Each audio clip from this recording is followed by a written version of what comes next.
bata. Huwag kayo masyadong humilis sa Pinoy. Ano dito? Huwag nilagyan. Kaya mo.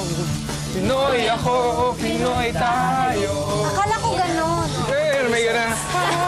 Tapos mangiinig yun. Oo nga, no. Uy, okay yung ginawa niya. Yeah. Mga housemates sa dining room para sa isang mahalagang task. Sa mga nakaraang seasons, nakagawian na ng mga housemates sa aking bahay ang sumayaw sa theme song ng Pinoy Big Brother. Ngayon, inaatasan ko kayong gumawa ng choreography at dance steps para sa kabataang Pinoy. At kinuha rin nila ang mga t-shirts nila na susuotin tuwing isasayaw sila ng theme song. Okay, housemates, let's do this! Ano kaya? Pero lang ay. Dan. O yun. Oh, aray.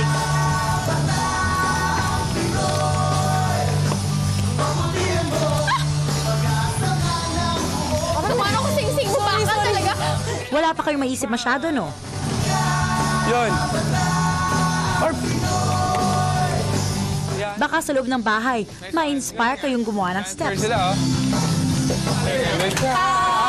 Bata. Huwag kayo masyadong humilis sa Pinoy. Ano dito? Huwag nilagyan. Kaya mo. Pinoy ako, Pinoy tayo. Akala ko gano'n. May gana. Tapos mangiinig yun. Oo nga, no. Uy, okay yung ginawa niya. Yeah. Isang reminder ng kanilang special task ang gumising sa teen housemates. At game naman sumayaw sina Bam at Fred.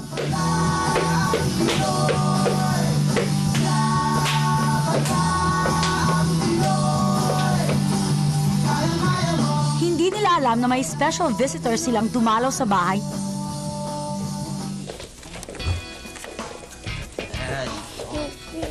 Kunin na lang. Dapat kunin. Sa garden, bonding moment naman ang dalawang smart kids ng grupo. Ay, narinig ko na naman yung labas. Nakakaingit din. Kailangan natin magsaya Sarap ng buhay dito.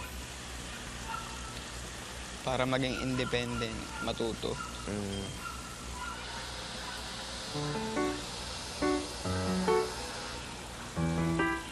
Uy, tricycle yun ah. Sinasakay natin papuntang ABS. Ikaw, Ha? tricycle ka. Pag galing eskwela. Ang komedyante naman ng grupo ang may pinoproblema. Feeling ko naiilang na rin siya eh. Kahit pa paano, mararamdaman mo yun. Oo. Okay lang yan, at least, di ba? It would be easier for me to, at least it helps me. At least it helps me a lot kung ganun. Kung pwede lang, di mailang na siya buong,